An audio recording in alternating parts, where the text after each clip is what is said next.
마틴 루터킹 목사님이라고 계세요. 미국의 국가 기념일을 개인을 기념해서 삼은 날이 딱 두 날인데, 하나는 초대 대통령인 조지 워싱턴을 기념해서 공휴일을 잡았고, 또 한 날이 흑인이던 목사님이던 이 마틴 루터킹 목사님, 이분을 기념해서 공휴일을 하루 잡았어요. 뭐 굉장한 인물인 거죠. 그만큼 존경을 받고 영향력이 컸던 인물이죠. 이분이 했던 주요한 일이 뭐냐? 이 당시만 해도 흑인들은 사람 대접을 못 받았어요. 지금도 인종차별이 아주 없지는 않아요. 여러분, 저와 여러분들도 여기에서 사니까 유색인종인 줄 모르죠? 미국에 가면은 저와 여러분들도 유색인종이에요. 아주 핵심 부에까지 들어가는 거는 절대로 쉽지가 않아요. 인종차별이 없지 않았어요. 그런데 이때만 해도요, 진짜 심각했거든요. 버스도 못 탈 정도니까, 화장실도 마음대로 못 돌아갈 정도니까. 그러니까 이것을 위해서 이건 하나님 말씀에 어긋난다 하면서 싸웠던 인물이 바로 마틴 루터킹 목사님입니다. 백인들을 설득했어요. 사업가, 언론가, 국회의원, 행정부처의 고위 관리들, 이 수많은 사람들이 마틴 루터킹에게 매료가 돼요. 그 사상에 동조를 해요. 그 리더십에 따라가요. 이러면서 분위기가 점점 바뀌어요. 근데 백일 우월주의를 못 버리는 사람들이 보니까 못마땅하거든요. 마틴 루터킹을 암살하려고 시도를 참 여러 차례 합니다. 그러다 1964년 의회에서 인종차별 금지 법안이 통과가 됩니다. 존슨 대통령이 전국에 중계되는 방송에서 이 법안을 공포를 합니다. 그리고 같은 해에 세계 평화에 이바지한 공로로 노벨 평화상을 수상합니다. 이렇게 전 세계적인 지도자로 명성을 떨칠 때에 마틴 루터킹의 나이가 35살입니다. 그러니까 성공, 출세, 안락하고 보장된 삶, 잘 먹고 잘 사는 삶, 뭐 이게 인생의 목적이 아니라 나를 이 땅에 보내신 하나님의 뜻을 이루어드리는 거. 보니까 말씀에 어긋났거든요. 마치 링컨이 노예 해방을 위해서 뛰어들듯이, 마치 윌버포스가 영국에서 노예 매매를 근절하기 위해서 싸우듯이, 이 젊은 하나님의 사람이 이 흑인 차별이라는 이 부분을 해결하기 위해서 싸웠던 거예요. 그리고 노벨상까지 받을 때가 35살밖에 안 됐던 거예요. 이분이 결국 암살당합니다. 1968년 멤피스에서 열리는 집회에 참가하려다가 암살당해요. 이 암살자는 아직도 밝혀지지를 않았어요. 근데 암살되기 전날 밤에 했던 마지막 연설 읽어드릴게요. 오늘 밤 저는 매우 기쁩니다. 저는 죽음이 두렵지 않습니다. 지금 제 눈에는 주님이 오시는 모습이 보입니다. 마치 스테반이 돌에 맞아 죽기 전에 예수님이 서서 환영하는 모습을 보듯이, 이 죽기 전이지만 참 이 소망에 찬 모습이죠. 왜? 주님이 줄 상급이 있으니까. 바울 사도가 이렇게 말합니다. 운동장에서 다름질하는 자들이 다 달릴지라도 상을 얻는 사람은 한 사람인 줄을 알지 못하느냐. 너희도 상을 얻도록 이와 같이 다름질하라. 이기기를 다투는 자마다 모든 일에 절제하나니 그들은 썩을 승리자의 관을 얻고자 하되 우리는 썩지 아니할 것을 얻고자 하노라. 썩을 승리자의 관, 월계관을 말하는 거예요. 로마 제국 1등하면은 월계수로 만든 관을 머리 씌워주잖아요. 영광이죠. 근데 이거는 시들어버려요. 썩어버려요. 그런데 예수 믿는 사람들이 받을 관은 썩지 않을 거거든요. 영원하거든요. 우리는 썩지 아니할 것을 얻고자 한다. 그러므로 나는 다름질하기를 향방 없는 것 같이 하지 아니하고 싸우기를 허공을 치는 것 같이 하지 아니하여 내가 내 몸을 쳐서 복종하게 하면 내가 남에게 전판 후에 도리어 자신이 버림을 당할까 두려워하기 때문이라. 이게 그래도 아직 젊을 때 했던 말이고요. 나 상을 위해서 달려가고 있어. 그리고 정작 이제 죽음이 임박했어요. 나이가 많아요. 순교가 가까워요. 그게 디모데후서죠. 이 디모데후서 4장에는요, 이 죽음을 예견하면서 이렇게 고백을 합니다. 전제와 같이 벌써 내가 부어지고 나의 떠날 기약이 가까웠도다. 나는 선한 싸움을 싸우고 달려갈 길을 마치고 믿음을 지켰으니 이제 후로는 나를 위하여 의의 면류관이 예비되었으므로 주곧 의로우신 재판관이 그날에 내게 주실 것이니 내게만 아니라 주의 나타나심을 사모하는 모든 자에게도니라. 성주심을 기대하고 있는 거예요. 이 마지막 순간에. 그러니까 절망적이지 않죠. 어둡질 않죠. 우울하질 않죠. 내가 뭐하고 살았나. 와이프도 없고 애들도 없고 내 주변에 동역자들로 다 떠나가고 난 지금 죽고 병들었고 늙었고 아이고 평생 살았는데 내 꼴이 이게 뭘까. 이게 아니에요. 이런 자조가 아니에요. 소망이 꽉 차 있죠. 히브리서 11장 6절입니다. 믿음이 없이는 하나님을 기쁘시게 하지 못하나니 하나님께 나아가는 자는 반드시 그가 계신 것과 또한 그가 자기를 찾는 자들에게 상 주시는 이심을 믿어야 할지니라. 여러분, 상 많이 받으시기를 주님의 이름으로 축원합니다. 그거 믿어야 하나님 기쁘시게 한다니까요. 에이, 나는 상 같은 거 필요 없어. 그냥 주님 은혜 감사해서 일할 뿐이야, 헌신할 뿐이야, 내 삶을 드릴 뿐이야, 충성할 뿐이야. 이게 믿음이 되게 좋은 것 같지만은요, 성경보다 자기가 더 잘난 거예요. 성경이 믿음이 없이는 하나님을 기쁘시게 하지 못하나니 하나님께 나아가는 자는 반드시 그가 계신 것과 또한 그가 자기를 찾는 자들에게 상 주시는 이심을 믿어야 할지니라. 상 주시는 이심을 믿어야 기쁘시게 할 수 있다는데 이 성경보다 자기가 더 잘나면 안 되잖아요. 예전에 제가 누구한테 이 얘기를 해줬던 기억이 있어요. 그 교만이라고. 네가 말씀보다 더 위냐고. 상 주심을 기대하라고. 그 하나님 기뻐하시는 믿음이라고. 계시록에 보면은 7개의 교회가 등장을 합니다. 에베소 교회, 버가모 교회, 두아디라 교회, 서머나 교회, 빌라델비아 교회, 라우디가 교회, 이런 식의 교회들이 나와요. 에베소 교회, 두아디라 교회, 버가모 교회, 이런 교회들은 책망과 칭찬이 어우러져 있죠. 그다음에 사대교회, 라우디가 교회는 칭찬은 하나도 없고 책망만 꽉 차 있어요. 그다음에 서머나 교회, 빌라델비아 교회는 책망은 하나도 없고 100% 칭찬만 차 있어요. 우리 교회는 이 빌라델비아 교회, 서머나 교회, 이런 교회가 됐으면 좋겠어요. 이 모든 교회가 똑같은 평가를 받는 게 아니에요. 칭찬을 받는 게 아니에요. 완전히 교회들마다 천차만별입니다. 자, 그런데 이 7개 교회 편지를 쓰면서 사도 요한이 이기는 자에게 주시는 상급에 대해서 이야기를 끄집어내요. 이기는 자에게는 생명나무의 과실을 먹게 한다. 계시록 2장 7절. 이기는 자에게는 사망의 해를 받지 않게 한다. 계시록 2장 11절. 이기는 자에게는 감추인 만나를 먹게 한다. 계시록 2장 11절. 이기는 자에게는 만국을 다스리는 권세를 주신다. 계시록 2장 26절에서 28절. 이기는 자에게는 그의 이름이 아버지와 천사들 앞에서 시인된다. 계시록 3장 5절. 이기는 자에게는 하나님의 성전의 기둥이 되게 한다. 아까 언급했죠. 이기기를 다투는 자마다 모든 일에 절제하나니 썩을 승리자의 관, 썩지 아니할 승리자의 관. 여러분 다 승리하시고 상급 받으시기를 주님의 이름으로 축원합니다. 주님 앞에 섰을 때 멸류관도 받고 상급도 받자고요. 쫙 봐서 보니까 우리 교회 성도들 전부 다 상급을 받은 거예요. 아멘. 그게 성경적인 신앙 이래니까요. 근데 오늘 본문에 보니까요, 아주 거창한 거 말고 대단한 거 말고 엄청난 거 말고 굉장히 사소하고 작은 부분에서 상을 받을 것들이 있어요. 오늘 그거를 간단하게 살펴보려고 합니다. 40절 말씀을 같이 읽을게요. 시작. 너희를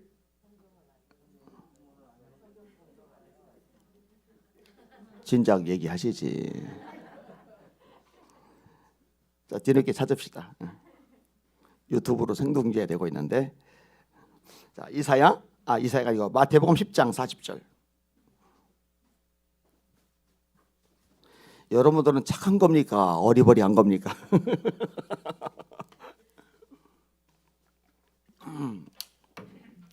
마태복음 10장 40절에서 42절까지 같이 읽습니다. 시작. 너희를 영접하는 자는 나를 영접하는 것이요 나를 영접하는 자는 나를 보내신 이를 영접하는 것이리라.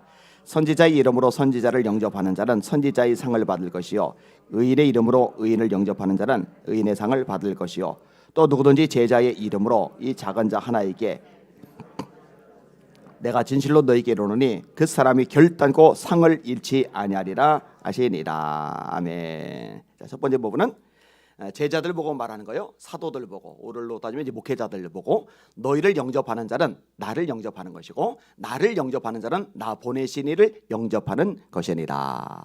이렇게 이야기를 끄집어내요. 사도들이 이 말씀을 전하러 돌아다녀요.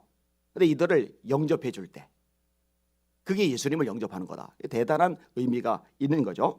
당연한 거예요. 왜냐? 예수님이 보내셨거든요. 미국에는 한국 대사가 있어요. 또 각 나라들마다 한국 대사가 있어요. 이 대사들을 멸시하고 조롱하고 비웃고 짓밟으면은요, 결국 우리나라를 짓밟고 멸시하는 거예요. 우리나라 대통령을 멸시하고 짓밟는 거예요. 왜? 우리나라 대통령이 파송했기 때문에 그렇거든요. 이게 대사가 가지는 권한입니다. 다윗이 왕일 때 일입니다. 암몬 왕 한운에게 사자를 보냈어요. 한운의 아버지가 나하스인데 나하스하고 다윗하고 좋은 관계였거든요. 이 좋은 관계이던 나하스가 죽으니까 그 아들에게 사자를 보내는데 이 주변의 측근들이 문제입니다. 한운을 부추기는 겁니다. 임금님, 저 다윗의 사자들이 왕의 부친의 슬픔을 조문하기 위해서 온 게 아니라 첩자입니다. 틈을 엿보러 온 겁니다. 이 바보같이 여기에 넘어가서요, 이 사자들 죽이지는 않는데 수염을 반쪽만 잘라버려요. 이렇게 유대인들은 수염 기르잖아요. 근데 반쪽만 깎아버린 거예요. 이렇게. 그 다음에 의복을 엉덩이 쪽에 구멍을 내버린 거예요. 이렇게. 그리고 이제 보내는 거예요. 이 일 때문에 전쟁이 발생을 하죠. 아니, 사자들 수염 깎았다고, 아니 사자들 옷을 좀 잘라냈다고 나라와 나라 사이에 전쟁이 벌어지느냐? 아니요, 그거 다윗을 모욕한 거거든요. 왜? 다윗이 보냈기 때문에. 성경에서 명백하게 말씀하고 있어요. 이 사도란 말, 아포스톨로스라는 말인데 보내심을 받은 자라는 뜻이에요. 보내심을 받은 자. 누가 보내는 거예요? 주체가 누구예요? 하나님이 보내셨다라는 거죠. 따라서 이들을 영접할 때 하나님께서 주님을 영접하신 것으로 간주하시고, 또 예수님을 영접할 때 이것을 하나님을 영접하신 것으로 간주한다고 성경이 명백하게 말씀하고 계시는 겁니다. 제가 볼 때요, 이 개념이 옛날 교인들에게는 확고했어요. 잘 가르치기도 했고 잘 배우기도 했고, 그리고 주의 종이라는 개념이 그래도 있어가지고 상당히 이렇게 예우를 하는 차원이 있는데요, 이 개념이 오늘날 기독교인들에게는 완전히 무너져 버렸어요. 이게 엉망진창이 됐어요. 사실 뭐 이게 권위 체계 자체가 무너졌죠. 부모 권위를 인정 안 하고, 어른의 권위를 인정 안 하고, 스승의 권위를 인정 안 하고, 뭐 애들이 뭐 휴대폰 돌려가지고 그냥 경찰에게 선생님 신고할 정도의 세상이 되어버렸으니까 이런 세속적인 흐름이 교회 안에까지 흘러 들어와 버린 거죠. 이거는 절대로 바람직하지 않은 현상입니다. 자, 그 다음에 확대가 또 돼요. 선지자와 의인이 등장을 하죠. 41절 같이 읽어볼게요. 시작. 선지자의 이름으로 선지자를 영접하는 자는 선지자의 상을 받을 것이요, 의인의 이름으로 의인을 영접하는 자는 의인의 상을 받을 것이요. 구약에서 선지자라고 그러면 대표적인 인물이 있죠. 엘리야. 엘리야를 영접했던 사람 기억나세요? 사렙다의 과부. 이 사렙다의 과부가 어떤 복, 어떤 상을 받았는지 아실 겁니다. 기름통에 기름이 떨어지지 않는 기적, 밀가루통에 밀가루가 떨어지지 않는 기적, 다 굶어 죽는 이 굶주림의 시대에 이 과부와 그 아들은 넉넉하게 먹고 살아요. 이 엘리야를 잘 영접한 덕이죠. 엘리야를 잘 대접한 덕이죠. 아들 먹일 마지막 양식을 기꺼이 엘리야에게 먼저 갖다 준다. 왜냐? 엘리야가 괜히 그걸 요구한 게 아니죠. 하나님이 엘리야에게 내가 사렙다 과부에게 명령하여 너를 공개하게 하였느니라. 과부에게 명령했대요. 그런데 이 과부는 아직 몰라요. 하나님이 자기에게 명령하신 거를. 그걸 누굴 통해 들어요? 엘리야를 통해서 듣는 거예요. 그런데 엘리야가 이 과부의 형편을 보고 처지를 보고 여건을 보고, 야, 저 아들 마지막 먹을 양식인데 내가 양심 없이 저걸 어떻게 달라고 그러지? 나 차마 달라고 못해. 이러면 엘리야도 굶어 죽고 과부도 굶어 죽고 과부의 아들도 굶어 죽어요. 상황, 처지, 여건, 이게 중요한 게 아니라 중요한 건 하나님의 말씀이 중요한 거예요. 제가 이 부분 통해서 깨달았다고 종종 얘기했잖아요. 성도들 여건 상황 보니까, 야, 어떻게 더 강조를 해? 어떻게 깨우 기도하라고, 어떻게 11조 드리라고, 어떻게 헌신하라고.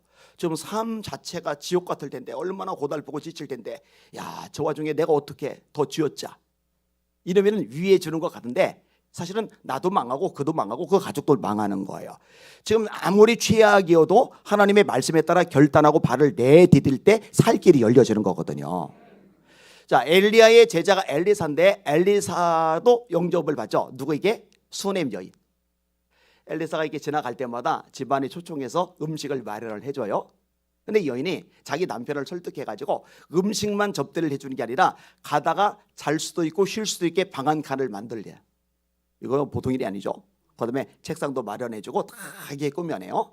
어떤 복을 받아요? 자식이 없었는데 자식이 생겨요. 여러분, 요즘도 시험관 아기 같은 거 하잖아요. 요즘도 불임이 심각하잖아요. 과학 의술이 그렇게 발달한 지금도 이 출산 문제는 마음대로 안 되는데 하나님이 역사하시니까 기적이 발생하잖아요. 이 아이가 조금 자라다가 병이 들었는데 죽어버렸어요. 얼마나 하늘이 무너지겠어요. 그런데 엘리사가 하나님 앞에 기도해서 살려내잖아요. 이보다 큰 상이 어디냐고요, 세상에. 자, 의인의 이름으로 의인을 영접하는 자는 의인의 상을 받는다. 선지자의 이름으로 선지자를 영접하는 자는 선지자의 상을 받는다. 의인은 절대적인 의미에서 의인은 없어요. 로마서 3장 10절이죠. 의인은 없나니 하나도 없으며 다 치우쳐 한 가지로 무익하게 되고 선을 행하는 자는 없나니 하나도 없도다. 이게 절대적인 의인은 없는데 상대적인 의인은 있어요. 하나님께서 인정하시는 사람. 자, 예를 들어서 노아는 의인이요 당세의 완전한 자라 하나님과 동행하였으며, 이게 창세기 6장의 내용이죠. 엘리사벳과 사가랴 의인이라 표현을 해주고 있거든요. 그들도 의인 소리를 들어요. 그 다음에 의인 아벨의 피로부터 성전과 제단 사이에서 죽임을 당한 사가랴의 피까지, 예수님이 하신 말씀 중에 의인 아벨, 예수님이 의인이라고 말씀하세요. 이런 식의 의인은 있는 거예요. 그러니까 하나님의 뜻대로 살려고, 경건하게 살려고, 말씀대로 순종하며 살려고 발버둥을 치는 하나님의 사람들, 이런 사람들을 존귀 여기고 대접하는 거, 여기에 상이 있다는 거 깨달으시길 바랍니다. 그러니까 여러분들은 부자를 높이 취급하지 말고, 권세자를 높이 취급하지 말고, 사회에서 명성과 인기를 가진 사람을 높이 취급하지 말고, 하나님 앞에 바로 살려고 몸부림치는 사람들을 존귀하게 높이 취급하실 수 있길 바랍니다. 시각이 바뀌어야 돼요. 이게 바뀌어야 돼요. 자, 그 다음에 마지막으로 언급되는 게 뭐냐? 지극히 작은 소자 하나에게 냉수 한 그릇이라도 대접하는 자는 결단코 상을 잃지 않을 것이다. 상 받을 수 있는 방법이 참 간단하죠. 너무 쉽죠. 주일날 예배 드리러 왔어요. 보니까 혼자 뚝 떨어져 있단 말이에요. 못 어울려요. 그런 사람이 있잖아요. 그죠? 그래서 커피 한 잔 뽑아서 갖다 줘요. 그러면은 상 받아요. 냉수도 상 받는데 커피는 상이 얼마나 크겠어요. 여러분 천국 가서 상 못 받으면 그 바보 천치예요. 주님 앞에 섰을 때 상급 없는 사람은요 진짜 미련하고 어리석고 도대체 뭐 하다 온 거예요. 왕래성 짜장 엄청 싸잖아요. 왕청. 왕래성 짜장 냉수에 비해서 얼마나 갑절이겠습니까? 그죠? 아무리 주머니 형편 어려워도 그 몇천 원 그거 못할 정도는 아니잖아요. 그죠? 따라합시다. 주는 자가 받는 자보다 복이 있다 하심을 기억하여야 할지니라. 이 거지 근성 안 좋아요. 공짜 좋아하면은 여기 문제가 생긴다고 그러잖아요. 그죠? 제가 공짜를 좋아하지 않기 때문에 이렇게 숱이 많은 거예요. 이렇게. 저는 비를 맞아도 머리 틈이 없어요. 수북하게 이렇게 빠지는데도요. 아직도 이렇게 해가지고 그 미용사가 머리 깎을 때마다 진짜 숱 많네요. 이 소리를 수시로 들으니까. 주는 걸 좋아해야 돼요. 누가복음 6장이죠. 주라. 그러면 너에게 줄 것이니 곧 후이되어 누르고 넘치도록 하여 너희에게 안겨주리라. 같이 어울릴 때도 내가 먼저 대접하고, 이게 습관이 되는 게 좋습니다. 특별히 소자, 작은 자를 말하죠. 가난한 자를 말하죠. 사회적인 지위 배경이 없는 자를 말하죠. 또 세리 같은 어떤 손가락질 당하고 외면당하는 자를 말하죠. 제가 종종 이야기를 끄집어냅니다만 교회 문턱은 낮아야 돼요. 교회 문턱은요 없어야 돼요. 누구나도 편안하게 올 수 있는 곳이어야 돼요. 아무리 초라한 옷을 입어도, 혹 냄새가 풍겨도, 누가 봐도 좀 이상하게 생각되어도 예배당에 오면, 교회에 오면은 환영을 받고 따뜻하게 사랑을 느낄 수 있을 만한 교회가 되는 거, 이게 바람직하거든요. 예전에 어떤 분이 교회를 갔는데 선생님 그러는 거예요. 천민이라고 맨날 무시당하고 손가락질 당하고 사람 대접 못 받았는데 교회 갔더니 선생님 이게 너무 좋아서 교회를 다니다가 믿음이 생겼고 믿음으로 자녀를 키웠고, 그 아들이 연세대학교 총장을 지냈던 백 총장님이잖아요. 그죠?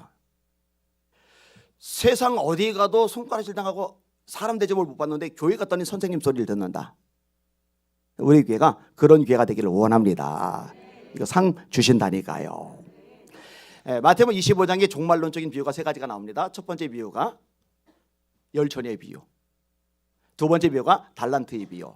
세 번째 비유가 양과 염소의 비유인데 오른편에 양들이고 왼편에 염소가 있어요. 오른편에 있는 양들에게는 나와 너희를 위해서 예비된 영원한 나라를 상속하라예요. 왼편에 있는 염소들에게는 마귀와 그 사자들을 위해서 예비된 영원한 불에 들어가라예요. 이 오른편에 있는 자들에게 상이 주어지는데 이렇게 주님이 말씀하시는 거예요. 너희는 내가 배고플 때 먹을 거 주었고 목이 마를 때 마실 거 주었고 나그네 됐을 때 영접해 주었고 병들었을 때 돌아보았고 옥에 갇혔을 때 와 보았느니라. 예수님, 임금님, 우리가 언제 그랬습니까? 그때 소자란 말이라. 여기에 지극히 작은 자 한 사람에게 한 것이 곧 내게 한 것이니라. 이번 주일부터 당장 예수님께 커피 한 잔이라도 대접하세요. 예수님께 물 한 잔이라도 대접하셔요. 예수님께 껌 한 개, 사탕 한 개라도 대접하세요. 우리 예수님이 사탕을 오물오물 녹여가면서 내 사랑하는 김집사가 준 사탕 참 맛있다고 천사들 앞에 자랑할 수 있는 여러분들 되시기를 예수님의 이름으로 축원합니다. 그럼 교회가 참 많은 게 달라질 겁니다. 우리 찬송가 348장 기침 나오면은 눈치 보지 말고 자신 있게 하세요. 괜찮아요. 348장 마귀의 날과 싸울지라 박수 치면서 찬양하겠습니다.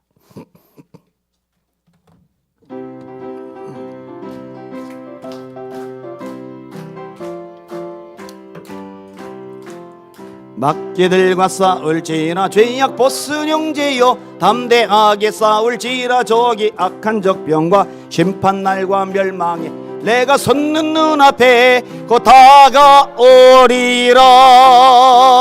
영광 영광 할렐루 영광 영광 할렐루야 영광 영광 할렐루야 곧 승리하리라. 마귀들과 싸울지라 죄악 보스 형제여 지는 무리들은 흉한 마귀 아닌가 무섭고도 더러운 모두 떨쳐버리고 주 예수 붙들라. 영광 영광 할렐루야 영광 영광 할렐루야 영광 영광 할렐루 곧 승리하리라. 마귀들과 싸울지라 죄악 벗은 형제요 구주 예수 그리스도 그 신발을 벌리고 너를 도와주시리 서서 기다리시니 너 어서 나오. 영광 영광 영광 영광 할렐루야 영광 영광 할렐루야 영광 영광 할렐루. 승 2절입니다. 마귀들과 싸울지라 죄악 벗은 형제요 고함치는 무리들은 흉한 마귀 아닌가 무섭고도 더러운 모두 떨쳐버리고 주 예수 붙들라. 아멘. 영광 영광 할렐루야 영광 영광 할렐루야 영광 영광 할렐루야 곧 승리하리라. 마귀들과 싸울지라 죄악 벗은 형제요 그저 예수 그리스도 그 신발을 벌리고 너를 도와주시려 너 어서 나오라. 아멘. 영광 영광 할렐루야 영광 영광 할렐루야 영광 영광 할렐루. 승리하 할렐루야. 그대로 손 드시고 하나님 아버지 주님의 보좌 앞에 섰을 때 상 받는 제 신앙 되게 하여 주시옵소서. 우리 교회 안에 상 받는 성도들만 가득하게 하여 주시옵소서. 우리 자녀들이 주님 앞에 섰을 때 칭찬 듣고 상 받는 우리 자녀를 되게 하여 주시옵소서. 그 다음에 구체적으로 우리가 늘 드리는 기도 제목 가지고 자유롭게 기도하시면 됩니다. 주 예수의 이름으로 샵심하여 기도합시다. 기도합니다. 주여 주여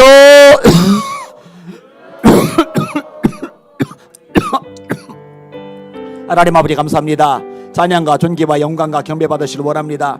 하나님 아버지 어차피 한평생 살아가는 거 굉장히 빠르게 지나갑니다.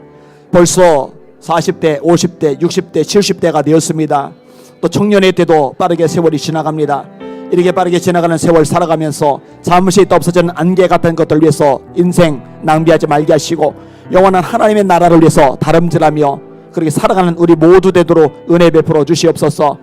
하나님 아버지 주님의 보좌 앞에 섰을 때 잘하였도다 착하고 충성된 종아, 내가 작은 일에 충성하였음에 내가 많은 것으로 네게 맡기리니 네 주인의 즐거움에 참여할지어다.